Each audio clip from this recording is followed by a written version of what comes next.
But I just don't think that anybody can be perfect at everything. So I thought when I started this business, I was going to learn from my mistakes with the restaurant and help get a team around me that could help me run these festivals.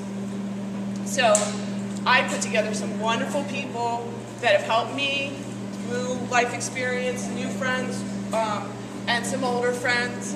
And I thought what I'd do today is introduce you to them. They can help you with your marketing plan. They can help you run your business. And they can help you put your best foot forward at the festival. Because my goal is to make you guys all rich. You know, this will put you in front of 1,000 new customers. But you need to put your best foot forward the day of the festival. And I want to help you do that. The other thing I learned through running the restaurant and through life's big experiences, there's a huge amount of value in my time as the owner of the business. And sometimes we don't remember that. We think our time isn't worth it, so we're doing something we could have gotten somebody to do for minimum wage. But it has to be done that minute. It just can't wait. So one thing that helped me, and I'm just going to share with you quickly before I turn it over to the experts, is, and this I learned a long time ago, but to me there's tasks that are labeled as 1, 2s, and 3s. Okay? 1s are things that have to be done in order to make money. They're the most important part of our days, and we should be spending most of our time doing 1s. And that could be directly selling to somebody. It's different with every business. It's getting the money, closing the deal. 2s are things that you have to do in order to get to a 1. And it might be something like sending out an email, confirming an appointment with somebody. Because again, you want to get to that 1, which is making money. It can be sending out a letter. It could be following up a phone call. Those things actually can be delegated, but it's hard as an entrepreneur to give that up. Really hard. But that's what you honestly need to work towards, is getting your whole day involved in 1s, making money, making money, making money. 3s are tasks that we should not be doing. Cleaning the trash cans. You know what I mean. Just a schleppy work that we feel like we have to do, but we really shouldn't be doing. We should really be getting somebody else to do. My point is, value your time. Don't make the same mistakes I did. Think about it. You know, work towards getting those tasks, those 1s done. Because guess what? If you spend all your day making money, you're going to make a lot more. Okay?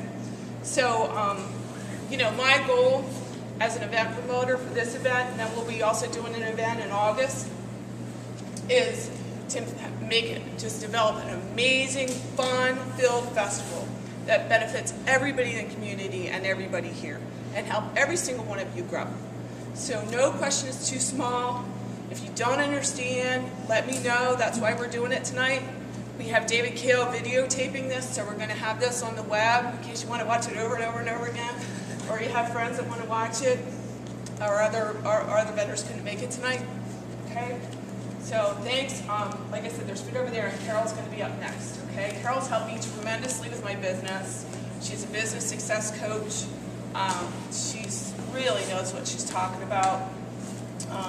We call ourselves the Synergy team now, and it's just been a blessing to have her as part of our team, and you'll see what I mean in a few minutes. So thank you. I'm Carol Pepe.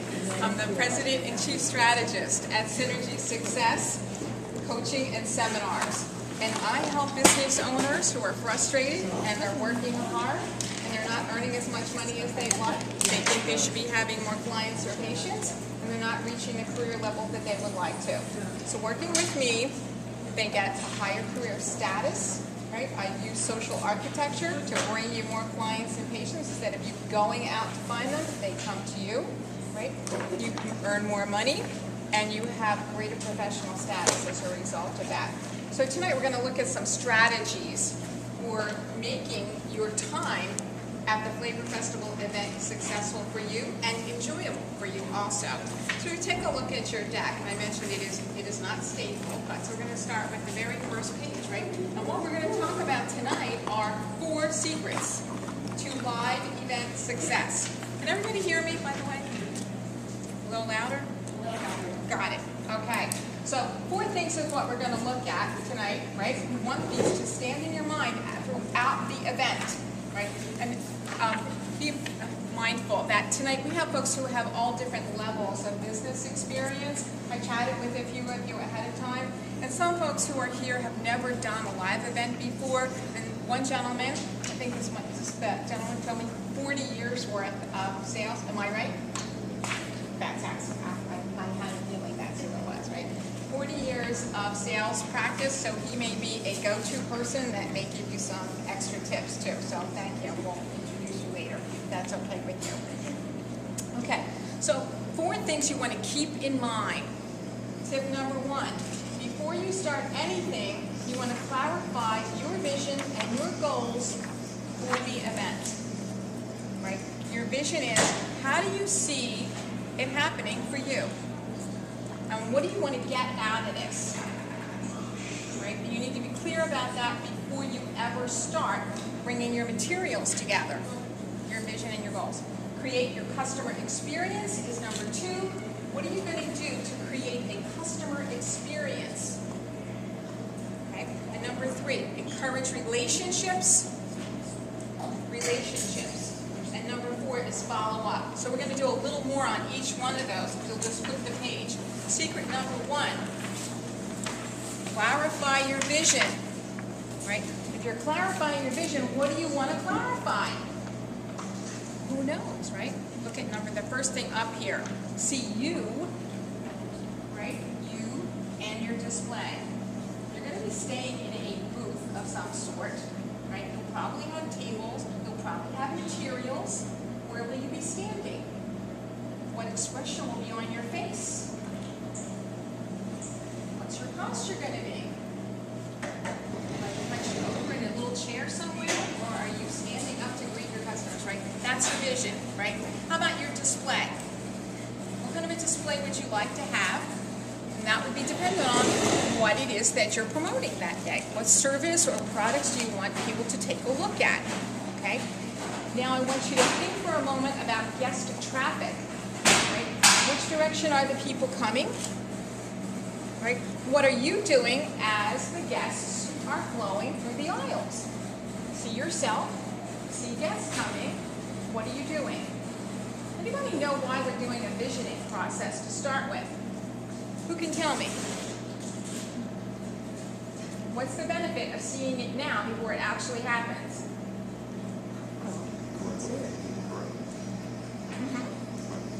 Prepare. Exactly. Is that what athletes do? Sure enough, right? Right? So it gets you in the mindset, it gets you prepared for what will happen so that you're ready for opportunities when they come up, right? And it also lets you know that you are prepared. Now you feel confident and assured of what it is you're going to be doing the day of the event. Easy, right? Including what you're wearing. I'm sorry? Including what you're wearing. Exactly. Don't. Exactly. Right? Probably don't want to be wearing 4-inch heels that day, right? So some of those ideas, right? Now, how about feeling engaged? And I put the word feeling on here because this is really critical for you, right? How do you want to feel the day of the event? Do you want to feel exhausted and tired? I just mentioned 4-inch heels. If I was wearing these 4-inch heels all day, my feet might be tired by hour number 3. Right? So I would say to myself, gee, maybe I'm going to wear those shoes that are a little more comfortable today. Right? I still want to look good, but I want to make sure I'm comfortable because I want to make sure I'm smiling when people come through. Right? So I want to know how I'm going to feel. I want to know how I'm going to greet my guests. What am I going to say when people come up to my table? What am I going to say if they come past me? Am I going to be smiling, or am I going to be shy and turn away? Right? What are we going to do? What will you do to ask and answer some questions? Can you see yourself asking the guests some questions? What questions do you think you might ask them? Does anybody here have a list of questions already that they're going to ask, that they're prepared with? Anybody have a list of questions that they normally ask at trade shows or expos when people come up to you? I always say, hi, how are you? That's a good one. Is that what you're supposed to say. That's a perfect one. It That's is. a perfect start. Right. How about any others? Are you familiar with my business? Have you ever been to my cafe? Perfect. Now that's a yes or no question. What else could you do to expand that so that you get beyond yes or no? Because if you get that no, now we're going down the aisle and they're gone. What else could Not you say? necessarily. If they haven't been, well, let me show you some of my products. Let me show you this. So that no could actually work its way into So something you're positive. doing an immediate follow-up on that. That's a good tactic, right? And you're going to stay engaged with them. You're looking at them, and you're having a conversation, a relationship with this person, okay? Who in here would like to have 10 good questions all ready before you show up at the event? Okay, I have them for you, right? So at the end of this, you'll see on the last page, you just go into my website because I didn't want to print them all out and schlep all this stuff up here. So just go into my website, hit the registration, and you'll just download them, right? I have some other things for you too to make it easy, okay? Asking and answering questions is a really good way to establish relationship and develop interest in what it is that you want to educate people about, right? That's why they're here, right? This is all about your prime opportunity, right, to have a relationship with hundreds of people that you would have never met otherwise, right? You'd have to run all over town to get 100 people to stand in front of you and have a conversation with, and they're all going to be here all on the same day, making your life easy. Cool? Okay? And you get to demonstrate your product or service. Pretty cool, right? Captive audience, and they're going to be smiling and happy. Okay, turn the page now to number 4, right? Still under secret 1, be seen. Right, that's the first thing, right? How many people have web pages in here? Right? Who knows what the biggest thing is with web pages? Where's Jeff? Video. Web pages. Where does it have to be on the search when you open it up under Google?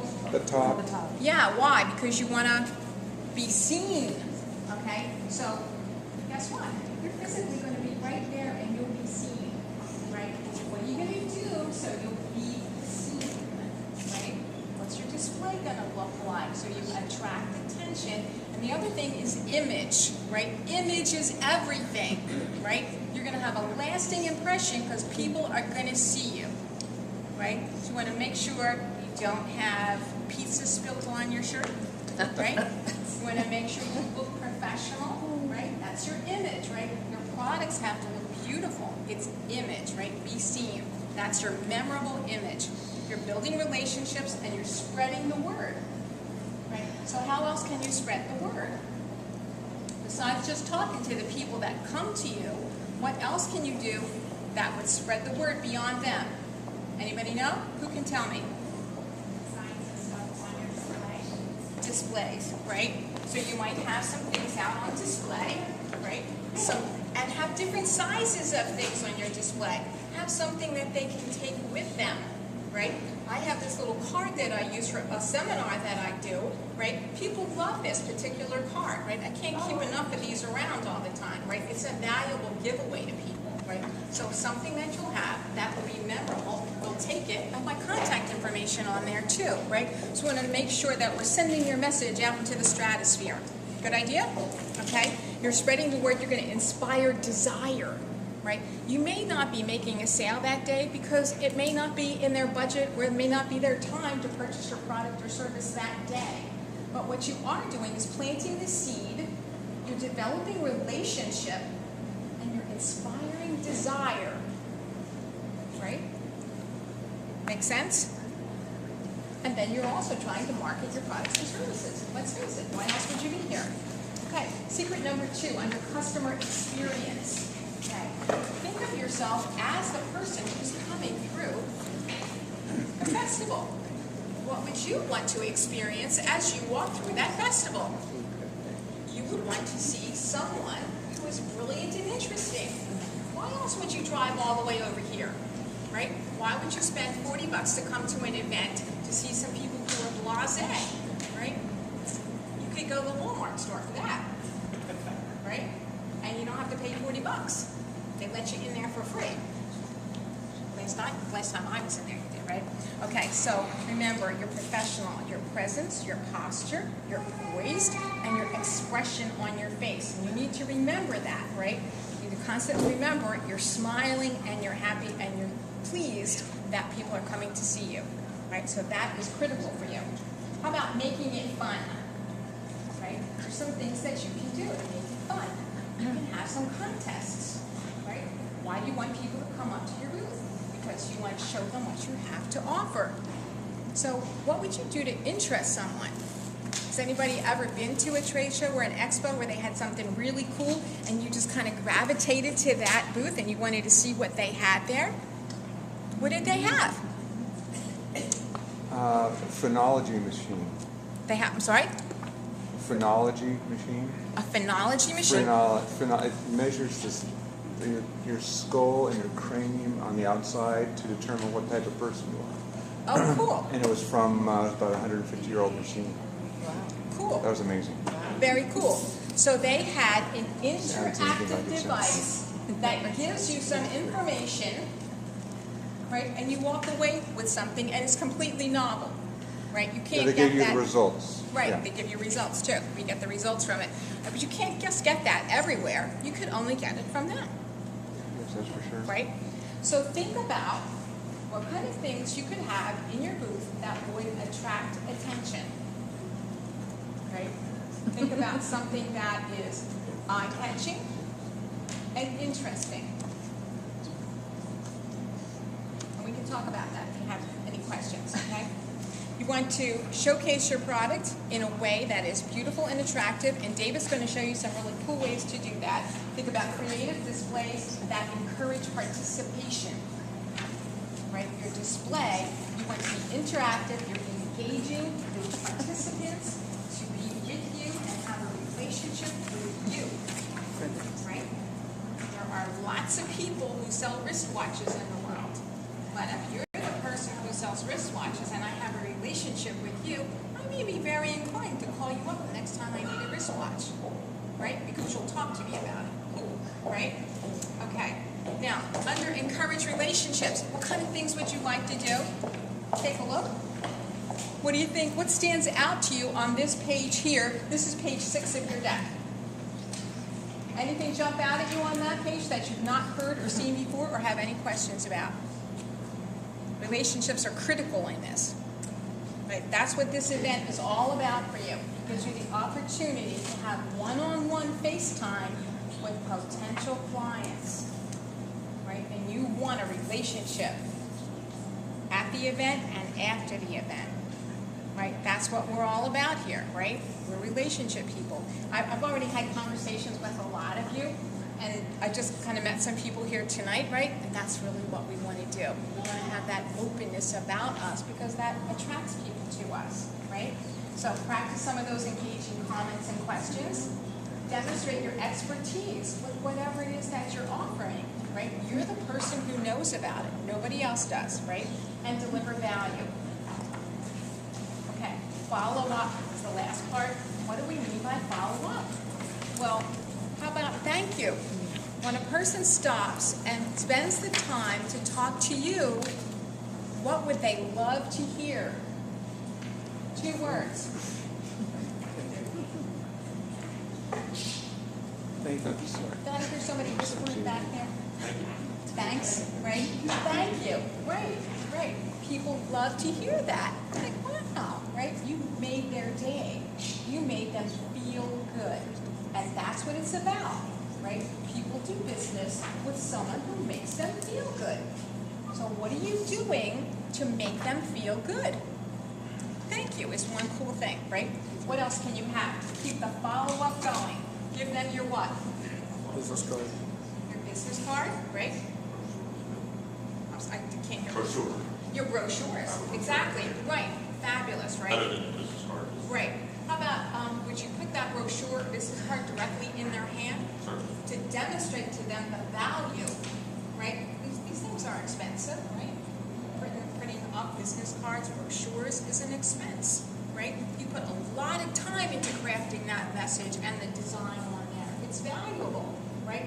It's not junk mail, right? You're going to tell them what is in it that's valuable for them, how it can help them, who they can give it to, right? Say maybe they're not interested in your service or they can't use your service, but in your conversation you realize there are other people that they can, right? Think about networking events that you've been to before, right? And you say, who is your best customer, right? You put this in their head. When you find somebody who has a 3-year-old and needs a tricycle, and I sell tricycles, would you give them this brochure, right? And then, and maybe there's something special about this. Now they feel very special because they can help someone else. So do you see how you're spreading the word? Good, right? How about email addresses? Why do you want people's email addresses? Keep the relationship going, right? Sending some information, right? You need to make sure that they agree that you can have their email address and that you can send them things with the email address. So you'll want to have something like this, right? A form. So if you would like to see what items need to go on the form, right? You'll capture the information. You do want to kind of oversee this a little bit, make sure that you can read the writing that people put on here, because I've gotten some that I can't read their email addresses, and then that person shows up a year or two later and says, I never got anything from you, and it's because I couldn't read their email address, and I get rejects on the email form. So you want to check it from time to time and make sure you can read what's out there. Okay? Is it okay to make appointments? Sure. Right? If you have some service that you need to make appointments with, have your appointment book with you and make the appointment that day. Right? Give coupons. Right? Back when you get people back. Right? Have a cute display and have your coupons there. Right? Make sure your displays are really adorable. Right? Something that is going to attract attention. Right? This is just a little box that I had sitting around that I used to have 3x5 cards in. I put this cool little grassy stuff in it, and I put my coupons in there. And I have that sitting on my table. Right? It draws attention. And notice how big the percentage off thing is here, right? I'm closing the circle, right? I've seen you here. I want you to come back to me, right? And it's very attractive. Does anybody have any questions so far? Wow, this is a great class. So the only things I have for you next are my favorite things, pretty things, right? So design your space. I understand 10 by 10 is what your booth area will be, right? Sketch it out for yourself ahead of time. Where are you going to put things, right? And you're trying to be creative in your space, right? You don't want to look like everybody else. How will people remember you, right? If they were at your booth and they saw something and they say, I'll come back, how are they going to find you if all the booths look the same? Right? Okay. So next you'll see some different designs. So just take a look at that. I put some information on each one of them to highlight for you what you might be thinking about, right? And maybe you can't fit all of these items in here, but if you think about out-of-the-box designs, right, can you come up with a little table over here? Take a look at this, right? Openings, people are walking in now, right? They're in your space, just like they're in a shop, right? Is that more nurturing to the person? Do they feel safer? Do they feel like they can have a conversation with you? Sure do, right? Set up some places where you can have conversations, right? Don't be afraid to be exotic with the way you do this. Here's another one. I kind of like this one. This one is really simplistic. It has a backdrop. Very simple. So you can put anything back here in the back if you want, right? And then just put some simple things here on the side. So you can put a poster in here or, anything you would like. But have your place where you're going to have your conversations up in the front. Right? Some give you more space. Think about some tables that you might put in there that allow you to have walk-in. Right? Your whole objective is to get people to come to you. Think about some other display options, right? Going up, right? You have 10 feet, but you can go up. Right? Keep that going. And isn't there something, Carol, to the whole thing where are you supposed to always be behind your stand? Are you supposed to be out front? Or No, it's great. There are a variety of things. You can be, I would say, to be in the front area because you want to greet people who are coming by. Right? If you're talking with someone, you may be in your booth area, that's entirely true, and people may be going by. But wouldn't it be better to talk to someone who is definitely interested in your product or service instead of dumping that person and then running over and trying to get, whoever's coming down the aisle, right? That's a live client, right? Potential client Why there. didn't I see this? But we're really living a bit in like a perfect storm, if you will. There are three things that are happening right now beneath our very noses that have changed the way that we as shoppers shop for businesses and the way that people are trying to find our businesses. First is the rise of what I'll call the local search engines. I'll describe a little bit more about what those are in a bit. The second is social media, and we have an expert about social media here. And thirdly is the rise of the smartphone. How many of us here have smartphones? Okay, that's about about half of us, I think, and that's about an accurate demographic for our age and our where we are in society. So that is absolutely spot on. These three things are combining to revolutionize the way we're shopping and people are shopping us. How many of you know where your print yellow pages are? Right. On top of the refrigerator. Yeah, I think I can remember, right? In the dumpster. In the dumpster, exactly. This past week, they fell with a thud on my front porch, and I said, oh, great. I just have a problem now. It used to be, oh my God, now that we put it on the shelf, we move the old one out, we have referred to it when we wanted to make the purchase. Everyone understood where the yellow pages were, and now we don't care. We don't care because the yellow pages are now in our smartphones. Yeah, but they make good stepping stools. Sorry? They make good stepping stools. Right. I used to sit on them when I was a boy. Yeah.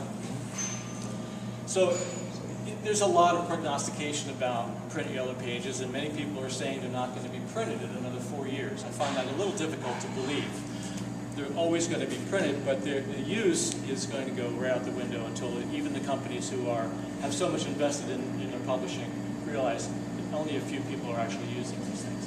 These companies, yes. Well, I mean, I went the other day to look at a yellow page book that was 10 years old, and what did they have in it? It had white pages and yellow pages. Yeah. You look at I went to look for the white pages for whatever reason. There are no white pages. That's There's only right. yellow pages. Yeah. And that's What happened to the white page? yeah. What white pages are online. That's You right. just go online if you want to find something. That's I mean, right. but I realized that, but I actually went to look for the white pages, and I went, oh yeah, sure, it's online. It's not there anymore.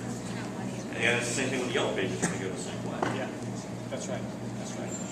So, the people who are using the yellow pages are people, I'm afraid to say, my age, the baby boomers. We're still the holdouts. We're the ones that are using yellow pages.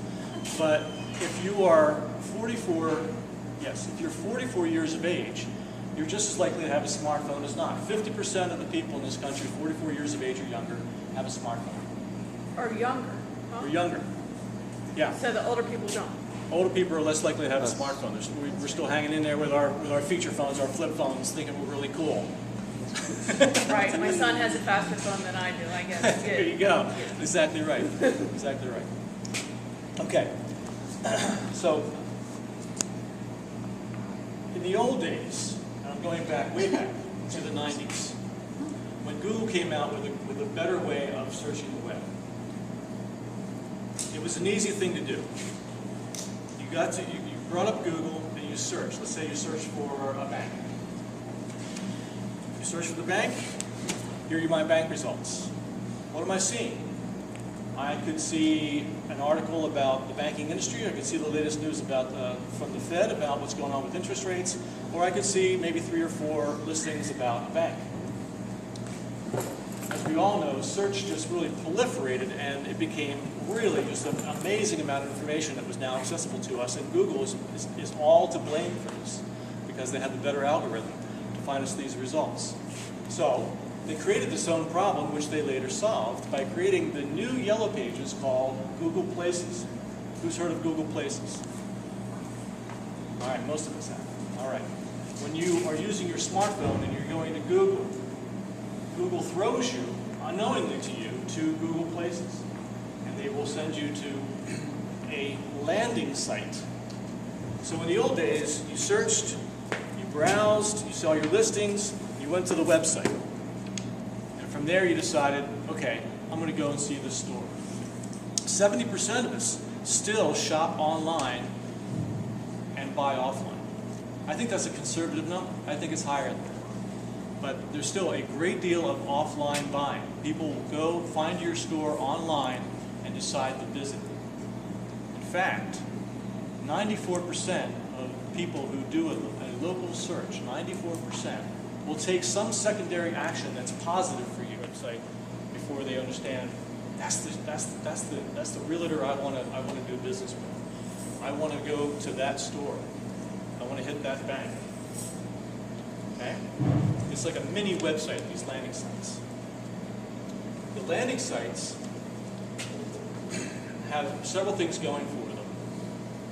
First of all, they're immediate. They're probably faster to access for the user than your website. Second of all, your name, address, and phone number are always going to be there. And that's pretty much at minimum what's going to be there. So your opportunity is to really beef up your landing site so you can begin to engage your customer before they are your customer. There are various ways of doing this, and the more you beef up your landing site, the higher your rankings are going to be in Google Places. Now, I'm always going to say Google Places because they are the elephant in the room. Everyone predominantly uses Google Places. Some people use City Search. Some people use Insider Pages. Some people use Bing or Yahoo Local. How can you know, Jackie's thought earlier about, you know, there's the one thing you do, the two things you do, and the three things you do. We're really in the area of that third cat here at play. How many of you have ever left a review for a business? Is it a good review? Sometimes. Sometimes. Are you a reviewer? Well, you've left more than one. Okay, yeah. What do you want? Are you on Yelp at all, or? I have the app on my phone, but no. Okay. All right, dudes. But do you consume? Far more people go ahead and read the reviews before they make a decision, and they're more likely to read the negative reviews than the positive reviews. They'll scan the positive reviews, but they're going to pour over the negative reviews, and they're going to read those reviews before they go to your website. If you have reviews on your website, they're really not going to carry as much weight, rightly or wrongly, than the reviews that people are going to find on these Google Places. So they think that you've already filtered those reviews. But these reviews are the new word of mouth. People ask, I ask people all the time, how have you built your business over the years? Oh, I don't advertise much. Word of mouth. Reviews have taken a role in our society that I don't know that anyone really understood this when they enable people to leave reviews. Not too long ago, you would ask your neighbor, your uncle, a family member, a friend, hey, I'm thinking about buying an X. Have you ever bought an X? Yeah. Where'd you go? You're still going to read the word reviews, right? I do weigh them though. Oh, you do? I do. That was my next point. You're an excellent audience member. You give your prize.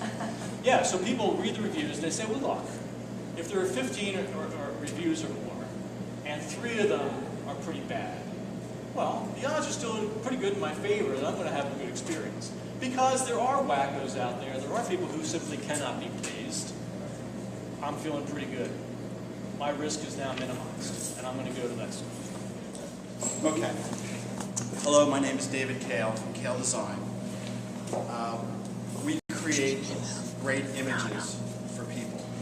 But before I tell you about... And can I say they did, I don't know if everybody saw the cards that I was showing earlier, but I just want to say this. I had paid this logo designer a lot of money to design my logo, and I was at revision number 52, back and forth, back and forth, and back and forth. And his wife and I had, a minute conversation. I told her what I wanted, and she knocked that out.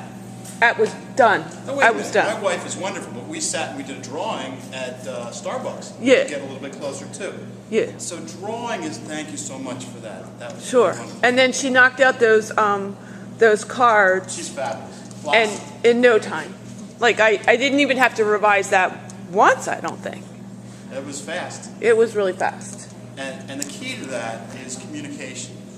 So I want you to think back to the caveman period. What comes to mind? Drawings on the cave. Drawings on the cave.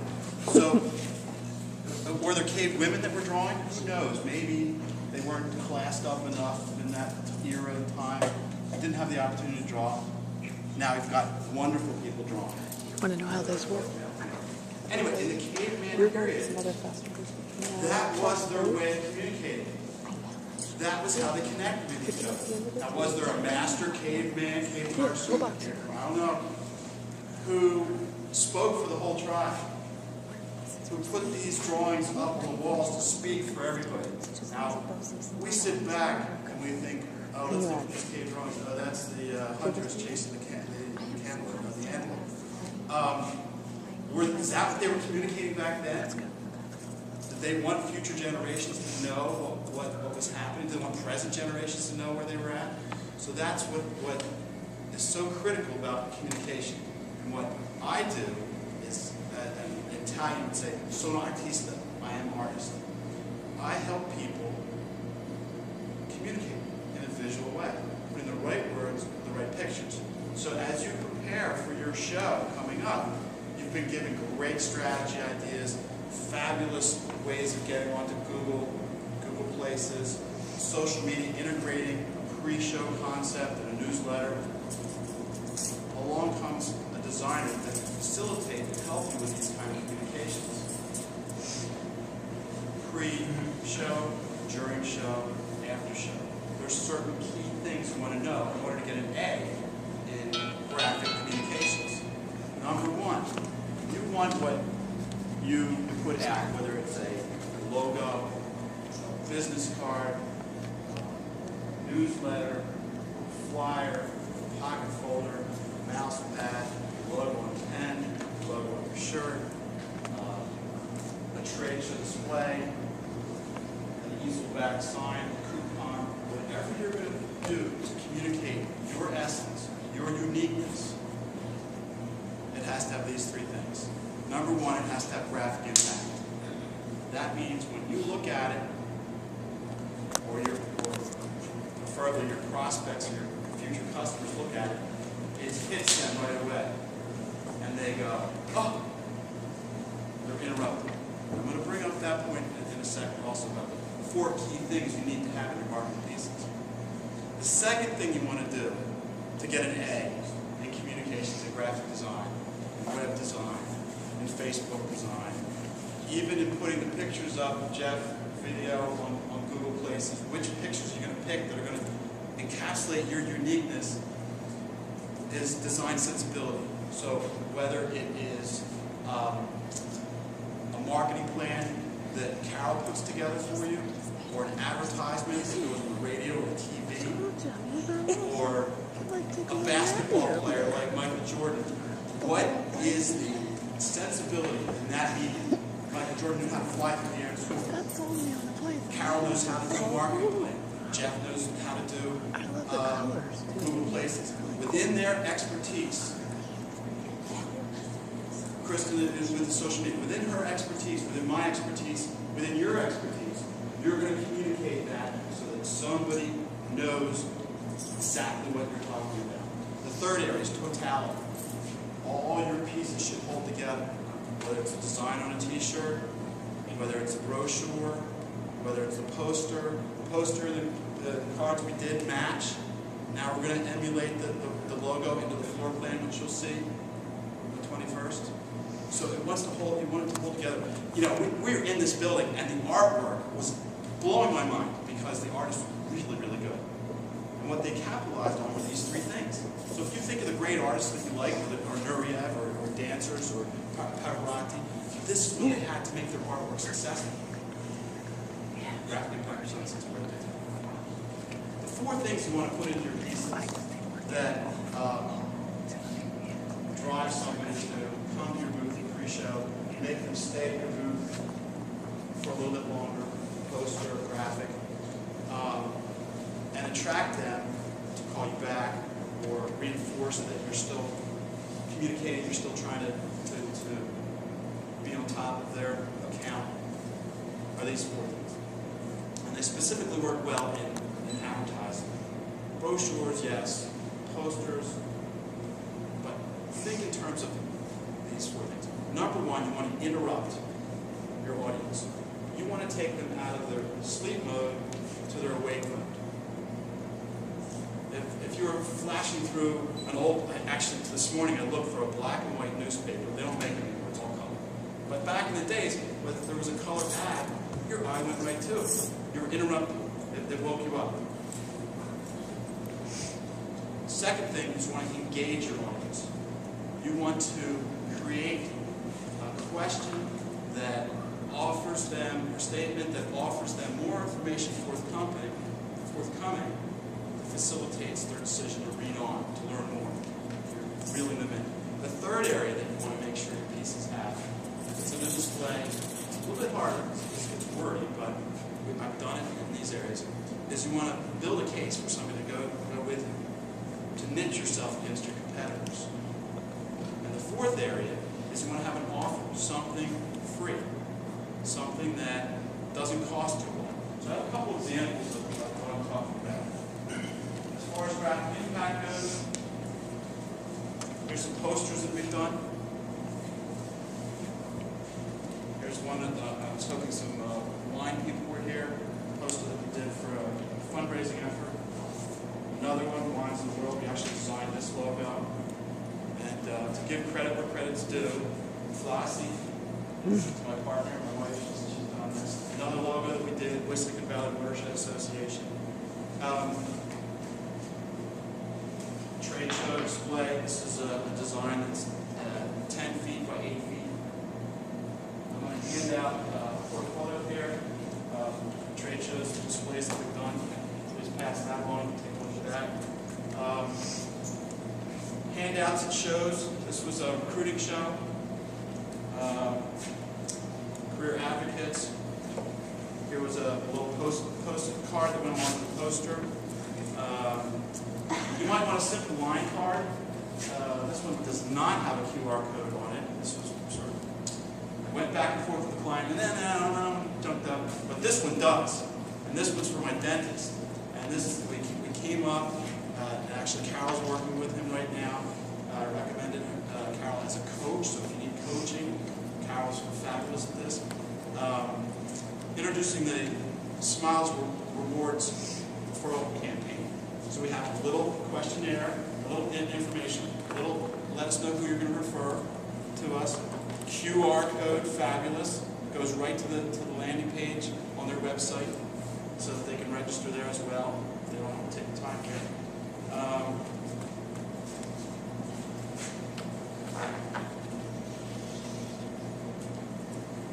Ton of brochures. You want to have something to give out. Some shows people don't want it. No, just send it to them. But there are cases where you're going to want to communicate who you are. So I'm going to pass around the brochure portfolio. Feel free to look at that. I have 2 other portfolios. This is the postcard portfolio, and what that does is it gives you a quick synopsis of everything that you're about. So you can feel free if you want to pull these things out. I don't care if it's messy. You want to get it. All right. And the last one is the corporate identity. So if you don't have a logo, this is probably the most difficult thing for a designer to do, because here we have to capture the exact uniqueness that is you. We cannot miss this step. If we do, you're not happy. We hear about it. And essentially, you're not communicating well. You're not doing that magic caveman drawing that needs to be done. I just want to say a thing about David's wife is an iconic genius. She's one of the rare individuals in this world where you can give lots of information to, words and words and words, and she iconic image that turns out to be your logo or something that you're going to put on your print work. So I worked at Verizon for over 25 years, and I worked in the executive staff, and we had a few people that we paid gobs of money to do that. We're talking hundreds of thousands of dollars, right? And it's very rare to find someone who has that kind of genius that you really want to pay that kind of money to.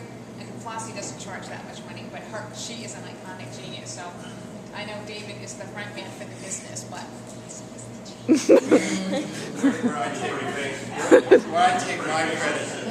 I take my credit in that, I married. The last area that I want to talk about, as you begin to think about how you're going to have a leave behind or how you're going to have an intro, and my statement when somebody walks up to the booth is a little yes or no, closed-ended, right? First time at the booth, instead of can I help you? You know, a couple other do's and don'ts, just a segue. Don't sit down. Don't have food in the booth. Come to the show with an idea that your objectives, like Carol spoke about. Come to the show, though, with a specific objective of how many appointments you want to do. Right there at the show, I want 5 appointments. There's 3 areas that I work in: marketing, advertising design, and sales. What's critical is that you integrate a marketing plan with the right advertising design tools, with the right social media, with the right search engine optimization, those are the advertising design tools, and then have a sales activity plan that reinforces and checks to make sure that all your planning and all your design is on track to meet your clients. Okay? So a part of that is going to move the idea of how many people you want to have appointments. The last thing I want to talk about is telling your story through video. Video becomes the magic wand for the next 10 years, 5 years, I don't know, but it's here now and it's going to stay.